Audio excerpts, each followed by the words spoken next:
दोस्तों, कहानी को सुनने के बाद कमेंट किया कीजिए। साथ ही अभी तक आपने चैनल को सब्सक्राइब नहीं किया है तो सब्सक्राइब कर दीजिए। तो चलिए शुरू करते हैं एपिसोड 43।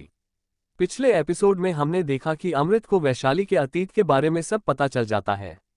अगली सुबह सोना की नींद खुलती है। सोना उठने की कोशिश करने लगती है कि उसे अपने कमर पर सम्राट की कसी हुई पकड़ महसूस होती है। सोना अपना सिर घुमाकर देखती है तो सम्राट उसे अपनी नीली आंखों से घूर रहा था। सोना सम्राट की छुरीदार नजरों को महसूस कर बोली, क्या हुआ, आप मुझे इस तरीके से क्यों घूर रहे हो? सम्राट सोना की बात पर बोला, किसकी इजाजत से तुम उठना चाहती हो? सोना सम्राट की बात पर बोली, तो आप चाहते हैं मैं आज उठूं ही ना? सम्राट सोना को अपने और पास लाकर बोला, तुम उठ सकती हो, लेकिन मेरा कोई प्रॉफिट नहीं है तुम्हें उठने देने में। सोना सम्राट के गाल पर हल्का सा किस करके बोली, मेरी गुड मॉर्निंग किस, अब तो उठने दीजिए मुझे।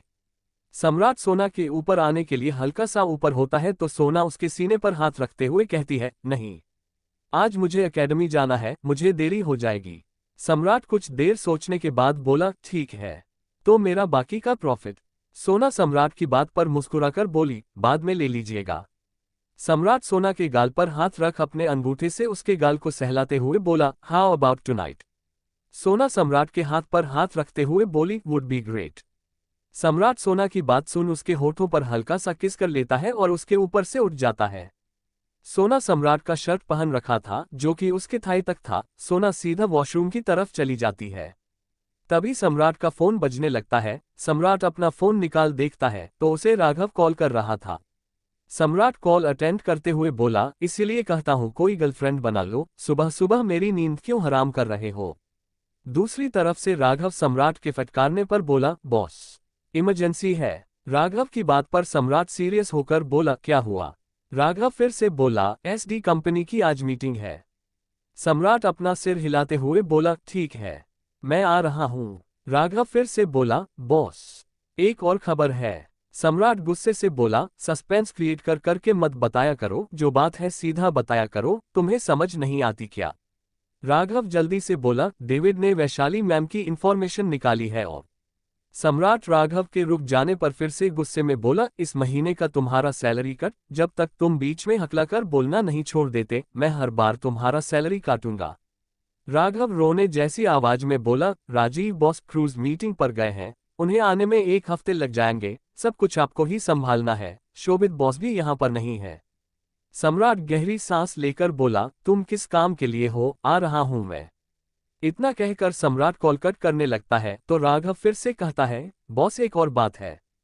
सम्राट दहाड़ मारकर चिल्लाते हुए बोला, आ रहा हूं मैं ऑफिस, तुम्हें इस तरीके से बीच बीच में बताने की जरूरत नहीं है, सारी कहानी सुना देना।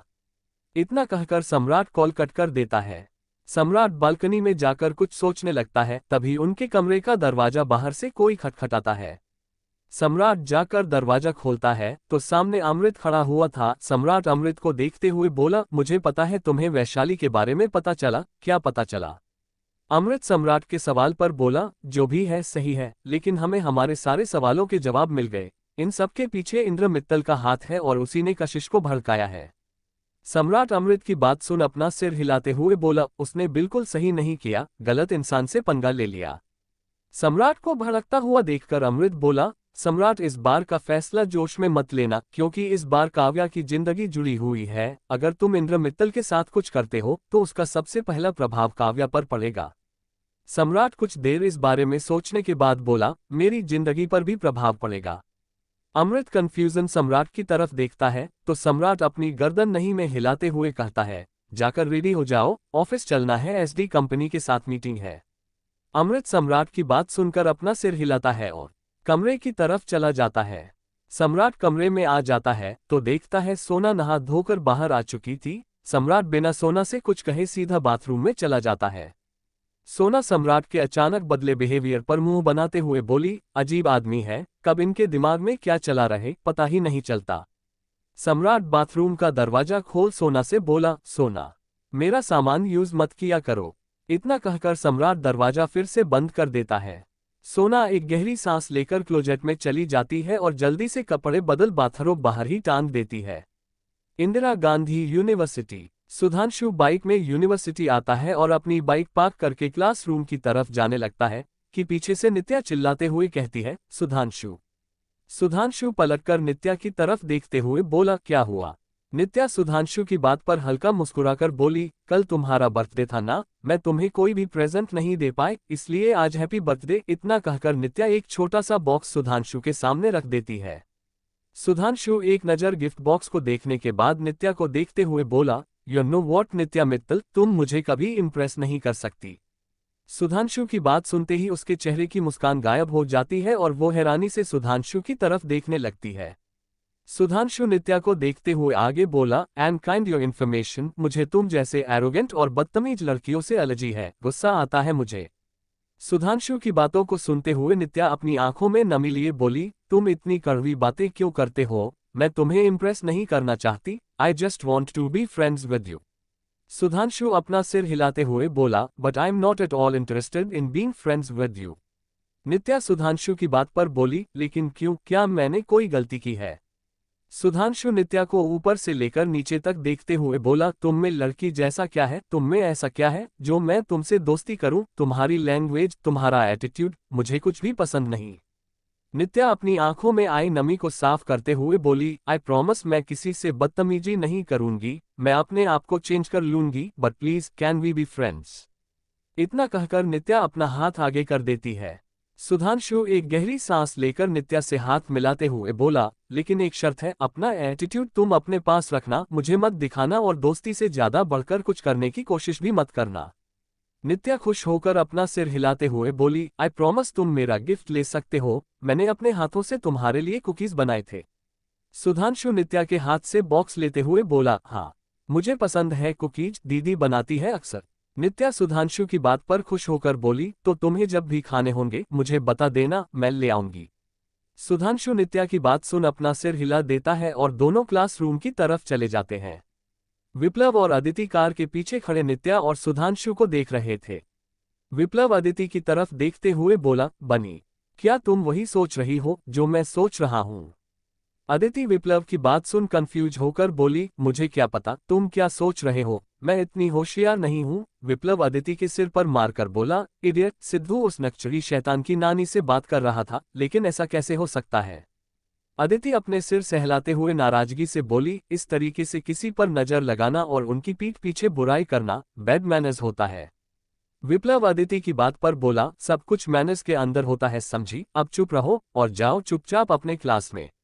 अदिति पैर पटकते हुए क्लासरूम की तरफ चली जाती है। तभी उसे आती हुई चश्मिश नजर आती है। विप्लव तुरंत आरू के पास जाकर उसके कंधे पर थपथपाता है तो आरू हल्का घबरा जाती है।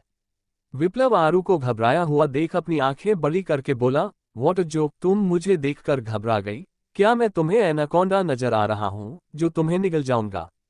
आरू अपने चश्मे को एडजस्ट करते हुए विप्लव से बोली, सॉरी, वो मुझे लगा वो छिछोरा आदमी फिर से आ गया। विप्लव हैरानी से बोला, छिछोरा, तुम किसकी बात कर रही हो? क्या कोई तुम्हें परेशान कर रहा है? किसकी इतनी हिम्मत हो गई जो तुम्हें परेशान कर रहा है? बताओ जरा, मैं उसका मुंह तोड़कर हाथ में दे दूंगा। रिया पीछे से आकर विप्लव के सिर पर मारकर बोली, ओ अलादीन के बिना निकले हुए चिराग, होशियारी दिखाने में तुमसे कोई नहीं जीत सकता। रिया की बात पर विप्लव अपने सिर को सहलाते हुए गुस्से से बोला, यार तुम इस तरीके से दोस्तों के सामने मेरी बेइज्जती नहीं कर सकती। रिया विप्लव को धकेल कर आरू के सामने आकर बोली, सुनो चश्मिश, मैं तुमसे एक बात सीधा सीधा क्लियर करना चाहती हूँ। विप्लव रिया को जल्दी से पकड़कर आरू से बोला, तुम क्लास में जाओ। रिया विप्लव के पेट पर अपनी कोहनी से मारकर आरू के पास जाकर बोली, सुनो, जब से इस वापी के बच्चे ने तुम्हें देखा है, उसका किडनी, लीवर, फेफड़ा, दिन रात का चैन, नींद, सुख सब गायब हो गया है, सिर्फ तुम्हारे कारण। आरू हैरानी से रिया की तरफ देखते हुए बोली, मेरे कारण? लेकिन क्यों? रिया अपनी आंखें छोटी करके बोली, मुझे लगा था जो चश्मे पहनते हैं उनके पास दिमाग थोड़ा कम होता है इस मामले में, लेकिन तुम तो पूरा बतख का अंडा निकली यार। ये वापी का बच्चा तुम्हें पसंद करता है लेकिन कह नहीं सकता। आरू कंफ्यूज होकर बोली, क्यों? विप्लव तो बोल सकता है ना, तो कह क्यों नहीं सकता? रिया अपने बाल नोचते हुए बोली, हे भगवान, किन दो अक्ल के अंधे के बीच में मुझे पीसने के लिए आपने पैदा कर दिया, दोनों के पास दिमाग नहीं है। फिर आरू को घूरते हुए बोली, डरता है अपने दिल की बात तुमसे कहने के लिए, इसीलिए तुमसे नहीं कह पाता, तुम तो समझ जाओ चश्मिश। आरू रिया की बात सुनकर उसकी तरफ देखते हुए बोली, लेकिन विप्लव ने ऐसा कभी नहीं कहा और वो है कहाँ। आरू की बात सुन रिया इधर उधर देखती है, लेकिन विप्लव वहां से कल्टी मार चुका था। रिया को बहुत गुस्सा आता है और वो गुस्से में चिल्लाते हुए कहती है, विप्लव के बच्चे, मैं तेरा खून पी जाऊंगी। इतना कहकर रिया आरू को बिना आगे कुछ कहे सीधा क्लास की तरफ चली जाती है। आरू कंफ्यूजन में उन लोगों को जाता हुआ देखती है और क्लास की तरफ चली जाती है, लेकिन अभी भी उसके दिमाग में रिया के कहे बात कंफ्यूजन में ही घूम रहे थे। इधर डिस्पेंसरी रूम में विप्लव चुपचाप सिर दर्द का बहाना बनाकर आकर यहां पर सो गया था। ओबरॉय कंपनी विराट कैंटीन से भागते हुए अपने केबिन की तरफ जाने लगता है कि अचानक उसका पैर स्लिप होता है और आ रहे डेविड से टकरा जाता है और दोनों नीचे गिर जाते हैं। ऑकवर्ड सिचुएशन ये थी कि विराट ने डेविड को किस कर लिया था। डेविड के दिमाग में शॉर्ट सर्किट हो जाता है और वही कुछ एम्प्लॉइज उन दोनों को देख लेते हैं। विराट जल्दी से उठकर खड़ा हो जाता है और अपने मुंह को पोंछते हुए बाथरूम की तरफ भाग जाता है। डेविड होश में आता है और सारे एम्प्लॉइज की तरफ देखते हुए कहता है, क्या तुम लोगों ने कभी दो लोगों को गिरते हुए नहीं देखा? जाओ अपना काम करो। डेविड की नाराजगी भरी आवाज पर सारे एम्प्लॉइज अपने अपने काम पर निकल जाते हैं, लेकिन वहां खड़ा राघव अभी भी हैरानी से डेविड को देख रहा था। डेविड राघव के पास आकर बोला, तुम मुझे क्यों इस तरीके से फटी हुई आंखों से देख रहे हो? क्या मेरे चेहरे पर जोकर लिखा हुआ नजर आ रहा है? राघव हैरानी से डेविड को देखते हुए बोला, यू आर गे और ये कंफर्म हो गया। बॉस ने तुम्हें किस किया और तुम्हें कोई फर्क नहीं पड़ा। डेविड राघव की बात सुन अपनी आंखें छोटी करके बोला, तो क्या मैं कत्थक करूं या फिर दहाड़ मारकर रोता फिरूं कि विराट ने मेरी इज्जत लूट ली? राघव डेविड से 2 कदम पीछे होकर बोला, छी छी, तुम जैसे मर्दों से मुझे घिन आती है। डेविड राघव की बात सुन उसे कॉलर से पकड़कर अपने बिल्कुल पास ले दीवार से चिपक कर उसके पैरों के बीच अपने पैर को रखकर बोला, चलो तुम्हें मैं अपना पार्टनर बना लेता हूं। डेविड की बात सुनकर राघव की जान उसके हलक में अटक जाती है और वो डेविड के सीने पर हाथ रख उसे खुद से दूर रखने की कोशिश करते हुए हकला कर कहता है, तुम पागल हो क्या? डेविड अपनी गर्म सांसें राघव के कान में छोड़ते हुए बोला, नो यू कॉल मी गे तो मैं तुम्हें बता रहा था कि गे अपने पार्टनर के साथ क्या करता है। राघव अपनी पूरी ताकत लगा डेविड को खुद से दूर धकेल कर बोला, हद में रहना, मुंह तोड़ दूंगा मैं तुम्हारा सामान भी तोड़ दूंगा मैं, बहुत दर्द होगा तुम्हें। डेविड तिरछा मुस्कुरा कर बोला, कोई बात नहीं, मुझे भी आएंगे, चलो ना मेरे केबिन में या तुम्हारे केबिन में। राघव डेविड के गाल पर थप्पड़ मारकर बोला, दांत तोड़ दूंगा तुम्हारे, दोबारा मेरे सामने मत आना तुम घटिया हवसी आदमी। इतना कहकर राघव अपनी इज्जत बचाते हुए वहां से भाग जाता है। डेविड के चेहरे पर मुस्कान आ जाती है और वह अपने गाल को सहलाते हुए कॉन्फ्रेंस मीटिंग की तरफ चला जाता है। इधर विराट लगातार माउथ वॉश से अपने मुंह में कुल्ला कर रहा था। विराट अपने मुंह को धोते हुए बोला, छी मैं पागल हो गया हूं क्या? मुझे किस बात की जल्दबाजी थी? जल्दबाजी में किस कर लिया? ओ माय गॉड, क्या सोच रहे होंगे सारे एम्प्लॉइज? फिर अपने ख्यालों को झटकते हुए विराट जल्दी से कॉन्फ्रेंस रूम की तरफ चला जाता है। Kunjar's dance music and sports academy. Sona काफी वक्त बाद बिना किसी बॉडीगार्ड के विला से बाहर आई थी। सोना को लगा था वहां पर कोई नहीं होगा, लेकिन उसकी सोच से परे काफी सारे बच्चे यहां तक कि बड़े भी आकर वहां पर प्रैक्टिस कर रहे थे। ओबरॉय परिवार देश का जाना माना परिवार था और उन्होंने कोई न्यू फील्ड में काम करना शुरू किया है, इसलिए लोगों को काफी दिलचस्पी थी अकेडमी ज्वाइन करने की, इसलिए भीड़ काफी थी। सोना इधर उधर देख रही थी कि उसके पास एक 35 साल का लड़का आकर बोला, हेलो मैम। सोना जिसने सलवार सूट पहन रखा था उस लड़के की तरफ देख मुस्कुराकर बोली, हेलो। वो लड़का मुस्कुराते हुए बोला, मेरा नाम जीत है और मैं एकेडमी का मैनेजर हूँ। बॉस ने बताया था कि आप आने वाली हैं, इसलिए मैंने आपका केबिन रेडी कर दिया है। सोना जीत की बात सुन हैरान होकर बोली, मेरा केबिन? जीत अपना सिर हिलाते हुए बोला, यस मैम, आपका केबिन और बाकी जो टीचर्स हैं उनसे भी आपकी मुलाकात हो जाएगी। सोना अपना सिर हिला देती है और जीत के साथ साथ ऊपर की तरफ चली जाती है। सोना जब केबिन के पास पहुंचती है तो वहां पर बाहर नेम प्लेट में लिखा हुआ था, मिसेस सोना ओबेरॉय। सोना उस नेम प्लेट पर हाथ फेरती है और अंदर आती है। जीत सोना के साथ साथ अंदर आकर बोला, मैम, अगर आपको किसी भी चीज की जरूरत हो तो आप इंटरकॉम प्रेस कर दीजिएगा, कोई भी स्टाफ में से आपकी मदद के लिए आ जाएगा। सोना जीत की बात पर बोली, मुझे बाकी का एकेडमी देखना है। जीत सोना की बात सुन अपना सिर हिलाता है और सबसे पहले उसे डांस डिपार्टमेंट की तरफ ले जाता है। सोना जब डांस डिपार्टमेंट में पहुंचती है तब वहां पर एक 25 साल का लड़का और उसके साथ में 24 साल की लड़की सीख रहे स्टूडेंट्स को डांस सिखा रहे थे। सोना वहीं पर खड़ी होकर उन लोगों को देखने लगती है। जब उस लड़के की नज़र सोना पर जाती है तो वो सोना को देखता रह जाता है। सोना सारे स्टूडेंट्स को सीखता हुआ देखकर मुस्कुरा रही थी और उस वक्त वो बहुत खूबसूरत लग रही थी। जीत उस लड़के और लड़की को बुलाता है। दोनों सोना के सामने आकर खड़े हो जाते हैं। जीत सोना की तरफ देखते हुए बोला, मैम, ये दोनों डांस डिपार्टमेंट में टीचर है। सोना उन दोनों की तरफ देखते हुए मुस्कुराकर बोली, हेलो, मेरा नाम सोना है, आप दोनों को मेरे साथ ज्यादा फॉर्मल होने की जरूरत नहीं है। दोनों सोना की बात पर अपना सिर हिला देते हैं और लड़का सोना के आगे हाथ बढ़ाकर कहता है, विराज भट्ट। लड़की अपना हाथ सोना के आगे बढ़ाकर बोली, नैना चौहान। सोना दोनों से हाथ मिला मुस्कुराते हुए बोली, आप दोनों से मिलकर बहुत अच्छा लगा। तभी पीछे से करीब 27 साल का एक लड़का आते हुए बोला, मैं आपका डांस ट्रेनर हूं, आपको मुझसे मिलकर ज्यादा खुशी होनी चाहिए। सोना पलटकर पीछे देखती है जहां पर एक बहुत ही खूबसूरत पर्सनैलिटी का लड़का चलते हुए आ रहा था। उसके बाल बीच बीच से सिल्वर कलर में हाईलाइट थे, उसके दोनों कानों में ब्लैक टॉप्स पहन रखा था, उसके मेंटेन की हुई बॉडी उसके कपड़ों से ही नजर आ रही थी। नैना उस लड़के को देखकर मुस्कुरा देती है। वो लड़का सोना के आगे आकर अपना हाथ बढ़ाकर बोला, nice to meet you, my name is Chirag Chauhan and call me CC. Sona Chirag से हाथ मिलाकर मुस्कुराते हुए बोली, हेलो सर। सोना की बात पर चिराग उसे गहरी नजर से देखते हुए बोला, चिराग नॉट सर। सोना चिराग की बात पर बोली, जिनसे हमें सीख मिलती है वो हमारे गुरु होते हैं। चिराग सोना की बात पर अपना सिर हिलाते हुए बोला, तो आप बताओ, आप कहूं या तुम?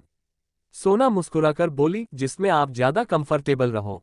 चिराग जीत की तरफ देखते हुए बोला, मैनेजर, आप जाकर बाकी का काम देखिए, मैं सोना को एकेडमी घुमा दूंगा।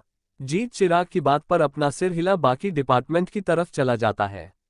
चिराग सोना की तरफ देखते हुए बोला, सोना चलो मैं तुम्हें बाकी टीचर से मिलाता हूं।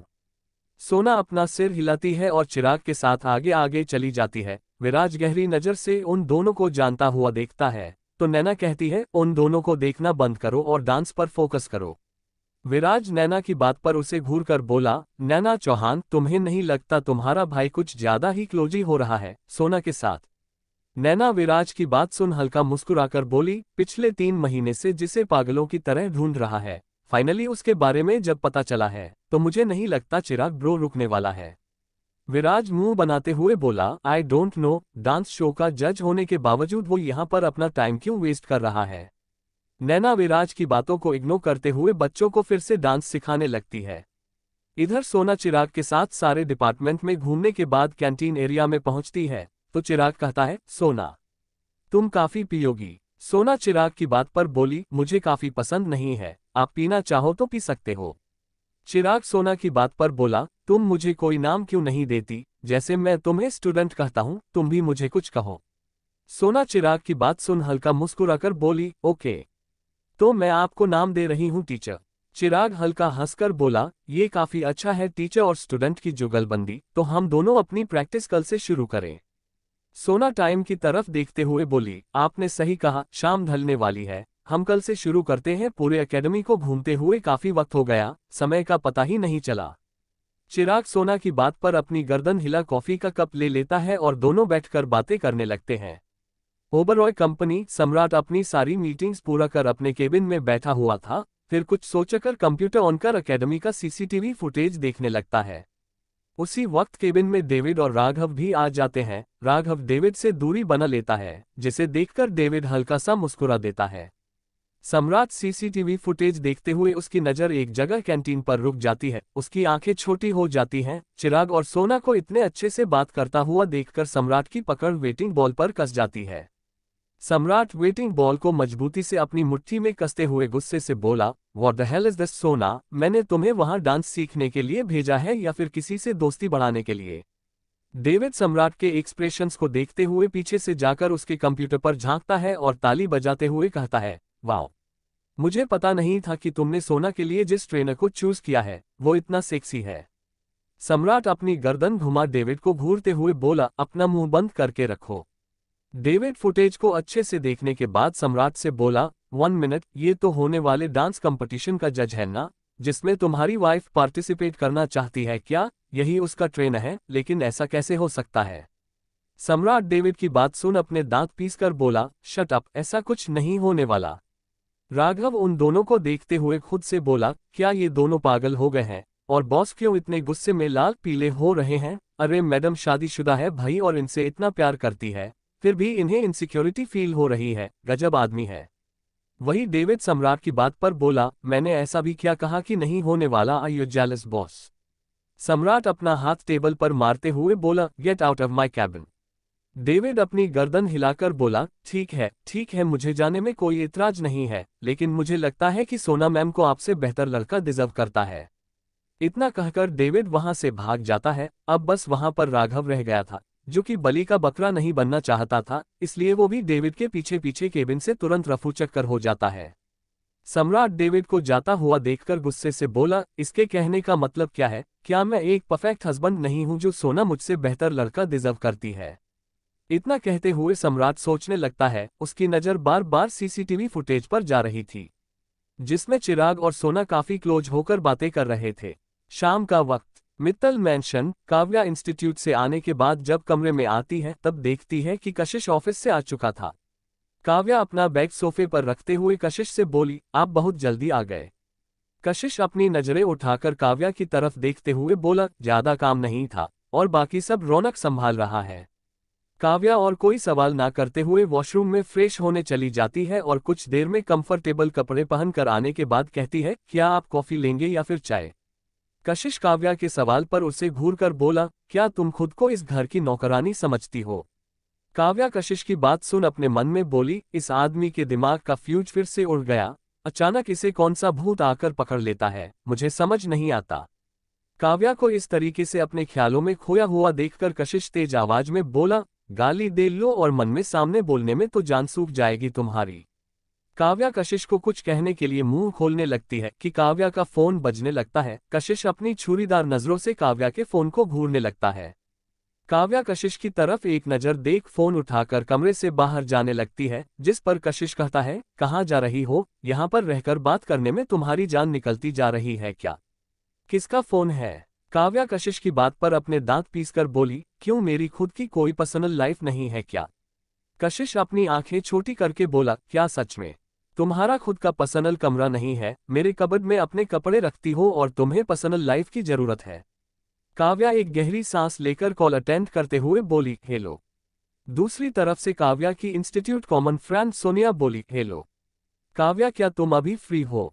काव्या सोनिया की बात सुनकर बोली, हाँ सोनिया बोलो, मैं अभी फ्री हूँ। सोनिया रिक्वेस्ट भरी आवाज में बोली, काव्या आज मेरे बॉयफ्रेंड का बर्थडे है, मुझे उसके लिए प्रेजेंट खरीदना है, अभी रात नहीं हुई है, क्या तुम मेरे साथ शॉपिंग पर चल सकती हो प्लीज? काव्या मिरर में खुद को देखती है, जो कि शादीशुदा तो किसी भी एंगल से नहीं लग रही थी, क्योंकि कशिश के कहने पर वो सिंदूर बालों से ढक देती थी, क्योंकि कशिश नहीं चाहता था कि बाहर किसी को फिलहाल उसकी और काव्या की शादी के बारे में पता चले। काव्या को कुछ भी ना कहता हुआ देखकर सोनिया आगे बोली, काव्या अगर तुम कुछ नहीं कह रही हो तो क्या मैं तुम्हारा हाँ समझूं? कशिश काव्या को खुद को ताड़ता हुआ पाकर बोला, काव्या। काव्या कशिश की आवाज सुनकर होश में आती है और जल्दी से फोन में कहती है, हाँ सोनिया बोलो। सोनिया, जिसने कशिश की आवाज सुन ली थी, काव्या से बोली, क्या जिसने अभी तुम्हारा नाम लिया वो तुम्हारा भाई है? कशिश, जो काव्या के पास आ रहा था, सोनिया की बात सुन लेता है और घूरकर काव्या के फोन को देखने के बाद काव्या को घूरता है। कशिश की छुरीदार नजर को खुद पर महसूस कर काव्या जल्दी से बोली, नहीं मेरा भाई नहीं है। सोनिया आगे बोली, भाई नहीं है तो क्या तुम्हारा बॉयफ्रेंड है? कशिश कभी काव्या को घूरता तो कभी फोन को। काव्या कशिश की नजरों से अनकंफर्टेबल होते हुए बालकनी की तरफ जाने लगती है, जिस पर कशिश उसे पकड़कर अपनी तरफ खींच लेता है। काव्या कशिश हाथ छुड़ाते हुए बोली, अरे छोड़ो, मैं बात कर रही हूं ना। सोनिया काव्या की बात सुनकर मुस्कुराते हुए बोली, सॉरी काव्या तुम्हारे पर्सनल मोमेंट को खराब करने के लिए, लेकिन प्लीज मुझे तुम्हारी जरूरत है। कशिश, जिसका मूड काव्या को जाने देने का बिल्कुल भी नहीं था, इसलिए वो काव्या के गले पर किस करते हुए बोला, ओह बेबी, किसका कॉल है? कॉल कट करो ना, दिन भर तुमसे दूर रहने के बाद अब जाकर मेरा तपस्या पूरा होती है और तुम फोन पर लगी हुई हो। क्या तुम्हें नहीं पता आज रात हम दोनों डेट पर जा रहे हैं?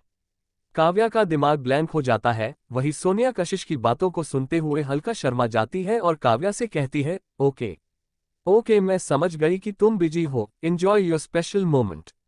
इतना कहकर सोनिया कॉल कट कर देती है।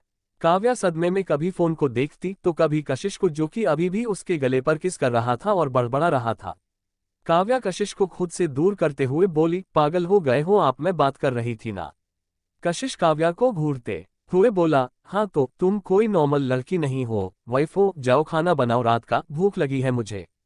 काव्या अकड़ कर बोली, क्या आप मुझे इस घर की नौकरानी समझते हैं जो आपके लिए खाना बनाऊंगी? जाकर सर्वेंट से कह दीजिए।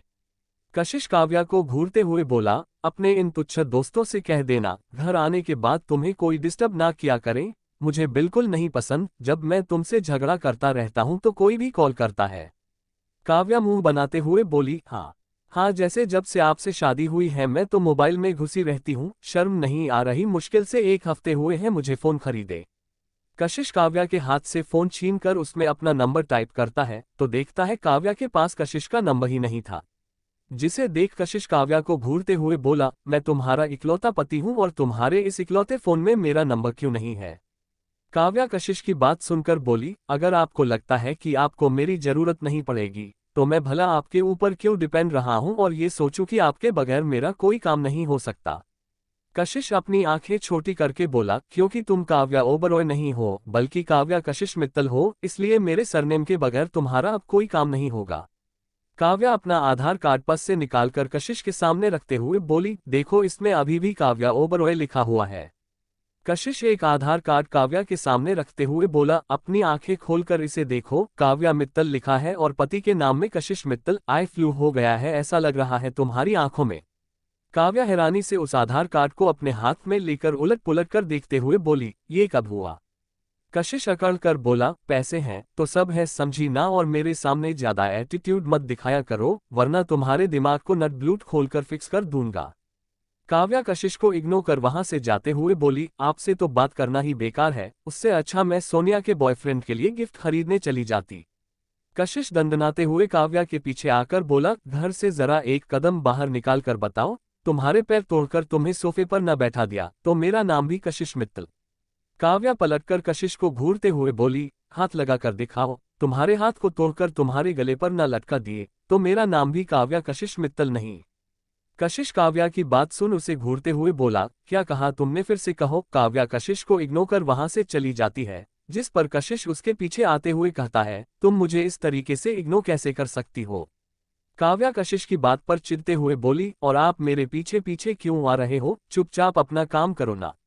कशिश फ्रिज से आइस क्यूब निकलते हुए बोला, मेरी मर्जी, मेरा घर, मेरा किचन, मैं जब चाहे तब जहां चाहे वहां जा सकता हूं, तुमसे पूछ कर जाऊंगा क्या? अमावस की चुड़ैल कहीं की। काव्या बाउल पटकते हुए बोली, बेवजह मुझे बकवास नाम देना बंद कीजिए वरना ये बाउल उठाकर आपके सिर पर दे मारूंगी, फूट जाएगा आपका दिमाग। कशिश अपने कदम काव्या की तरफ बढ़ाते हुए बोला, मार कर दिखाओ। काव्या, जिसने क्रॉप टॉप और प्लाजो पहन रखा था, कशिश को अपनी तरफ आता हुआ देखकर अपनी कदम पीछे लेते हुए बोली, ये आप इस तरह क्यों आ रहे हो? कशिश काव्या के पास आकर उसके ठुड्डी को पकड़ हल्का सा उसके होंठ के किनारे पर किस करता है तो काव्या अपनी आंखें बड़ी करके उसकी तरफ देखने लगती है। कशिश काव्या के बेहद करीब था, वो हल्का सा शिफ्ट होते हुए काव्या के होठों पर भी किस कर लेता है कि दरवाजे पर खड़ी नित्या खांसने का नाटक करती है। नित्या के खांसने की आवाज पर काव्या होश में आती है और कशिश इसी बात का फायदा उठाकर उसके प्लाजो को हल्का सा खींचकर आइस क्यूब उसके कपड़े के अंदर डाल देता है। काव्या को जब ठंडक महसूस होती है, अपनी आंखें बड़ी करके कशिश की तरफ देखती है, जो कि शैतानी मुस्कान के साथ उसे देख रहा था। नित्या शरारती अंदाज में अंदर आते हुए काव्या से बोली, क्या बात है भाभी, कॉलेज रोमांस, बाथरूम रोमांस सुना था आप तो भाई के साथ किचन रोमांस कर रही हो। काव्या वहां से निकलने की कोशिश करते हुए बोली, नित्या मैं आपसे थोड़ी देर बाद मिलती हूँ, मुझे थोड़ी इमरजेंसी आ गई है। नित्या काव्या को पकड़ते हुए बोली, ऐसे कैसे? भाभी जरा मुझे भी बताते जाए आप भाई के साथ क्या कर रही थी? काव्या नित्या की बात सुन अपनी आंखें बड़ी कर कशिश की तरफ इशारा करते हुए बोली, अपने भाई से पूछ लीजिए, मुझे थोड़ा बाथरूम जाना था, प्लीज मुझे जाने दो। ये कहते हुए काव्या अपने कपड़े को खींच रही थी क्योंकि उसे काफी ठंडा महसूस हो रहा था। नित्या काव्या को अजीब बिहेवियर करता हुआ देखकर हैरानी से बोली, भाभी कहीं आप?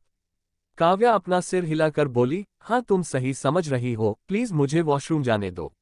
नित्या हैरानी और खुशी के मिले जुले भाव से कशिश की तरफ देखते हुए बोली, भाई अब डैड बनने वाले हो। कशिश का दिमाग खराब हो जाता है और वो हैरानी से काव्या की तरफ देखता है, जो कि खुद सदमे में नित्या को देख रही थी। नित्या खुशी से कशिश को गले लगाते हुए बोली, कांग्रेचुलेशन भाई, मैं बुआ बनने वाली हूँ। कशिश नित्या को खुद से दूर करके बोला, अपने दिमाग के घोड़े को थोड़ा ब्रेक दो, सीधा अस्तबल में घुसाने की जरूरत नहीं है। नित्या कशिश की बात सुन मुंह बनाते हुए बोली, हाँ तो भाभी वॉशरूम क्यों जाना चाहती है। काव्या कशिश को जोरदार घूंसा मारकर बाथरूम की तरफ भाग जाती है। नित्या सदमे में उसे जाता हुआ देखती है कि उसकी नज़र काव्या के कपड़ों पर जाती है, जो कि पूरी तरीके से गीले हो गए थे। कशिश, जो अपने पेट को सहलाते हुए काव्या को कोस रहा था, वो जल्दी से पानी पी लेता है, जिस पर नित्या कहती है, भाई भाभी की पेंट गीली हो गई थी, क्या भाभी ने पी कर लिया। कशिश नित्या को घूरते हुए बोला, उटपटांग बातें लाना बंद करो, मैंने उसके पैंट में आइस क्यूब डाल दिया था, जिस कारण उसे ठंड लग रही थी, और तुम ना जाने क्या क्या अपने दिमाग में ख्याली पुलाव बना रही हो और सबको बांट भी रही हो। नित्या कशिश की बात सुन मुंह बनाते हुए बोली, आप कितने बुरे हो, भाभी को हमेशा परेशान करते रहते हो, बेचारी आपको कुछ कहती भी नहीं है। कशिश नित्या को घूर कर बोला, बेचारा तो मैं हूं जो उसके जैसी अमावस की चुड़ैल के जाल में फंस गया, वरना अभी कोई मेनका जैसी अप्सरा मुझसे प्यार कर रही होती। नित्या अपने मुंह पर हाथ रखे नाराजगी से बोली, आपको शर्म नहीं आती अपनी बहन के सामने ऐसी बेहुदा बातें करते हुए, शेम ऑन यू भाई। कशिश नित्या को इग्नोर करते हुए अपने कमरे की तरफ चला जाता है। नित्या उन दोनों को जाता हुआ देखकर मुस्कुरा देती है और सर्वेंट के साथ मिलकर खुद ही डिनर की तैयारी करने लगती है। अब आगे देखिए कैसे सम्राट की गलतफहमी दूर होगी। क्या सम्राट अपने इरिटेशन, जेलस और गुस्से में सोना को हट करेगा? क्या चिराग सोना को सच में बहुत पहले से जानता है और क्यों चिराग सोना को पाना चाहता है? कशिश और काव्या की लड़ाई झगड़ा कब प्यार में बदलेंगे? आगे की स्टोरी को सुनने के लिए बने रहिए माय क्रूल डेविल हस्बैंड कहानी पर।